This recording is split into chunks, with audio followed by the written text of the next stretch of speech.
he would have caught that ball, he would have retired. And I told him, no, I'm pretty sure I would have retired if he would have caught that ball. And just everybody's hanging on every swing with me. I mean, it's been a frustrating go.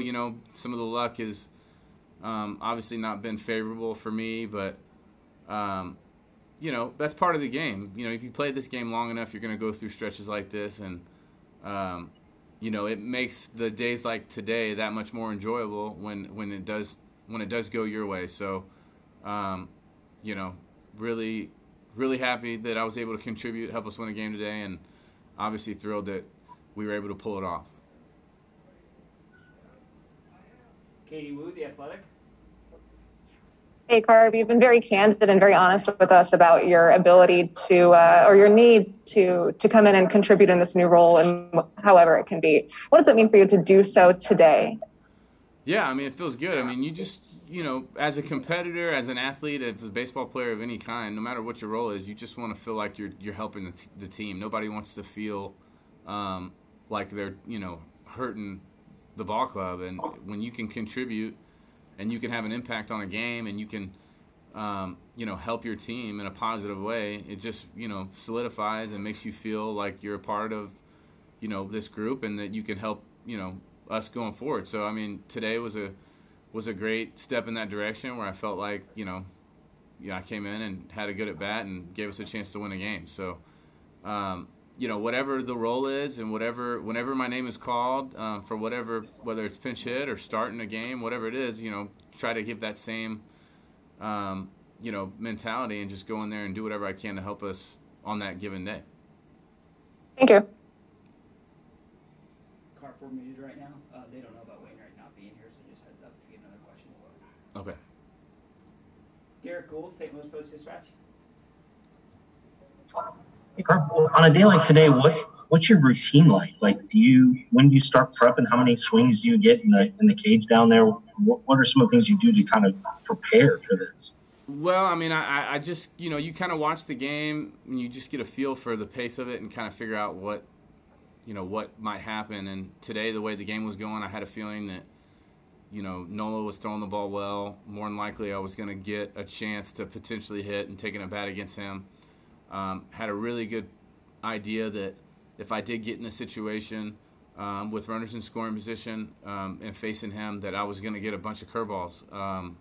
So, I went into the cage in about the fourth inning, into the third inning, and started, getting on that curveball machine and just taking swings against it with that anticipation of knowing that my spot might come up and I might have a chance to do it. And the situation, came to fruition. I was up there with first and second and 2 outs, and Nola threw me a curveball, and I was able to hit it. So ended up being a plan well executed. Thank you. Mike Graves. Matt, what's been the toughest adjustment, if there's been one, to this different role that you're in right now? Is there something that stands out to you?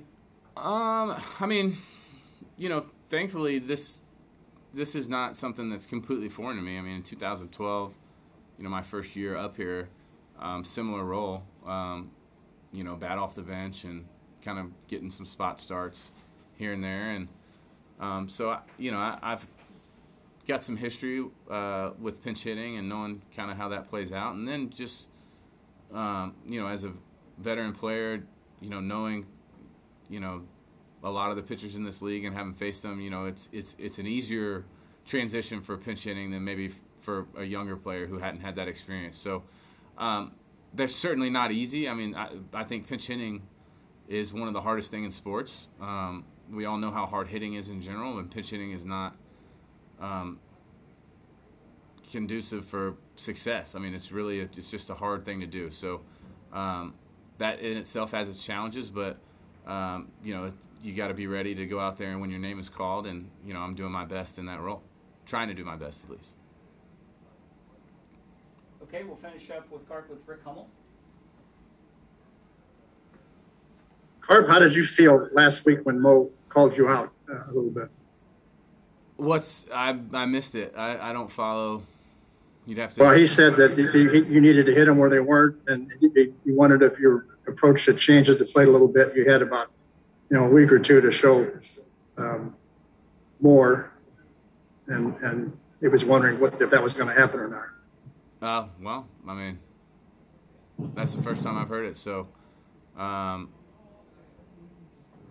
don't blame. I mean, I would assume that I need to get some hits. I mean, I don't know what to tell you, Rick. Yeah. Did you watch the ball all the way off the bat when you were running from the first base and then beyond there? Did you see everything that happened out there, or did you just put your head down and try to make the best of it? No, I was watching it the whole way, hoping that, it would not get caught. Well, it was sort of caught. Yeah. I'm just glad it didn't end up as an out. That's all I was caring about at that moment. Did you say Wayno called you from home? I meant Wayno let me know that if that ball didn't get caught. Oh, I see. I do. Yeah.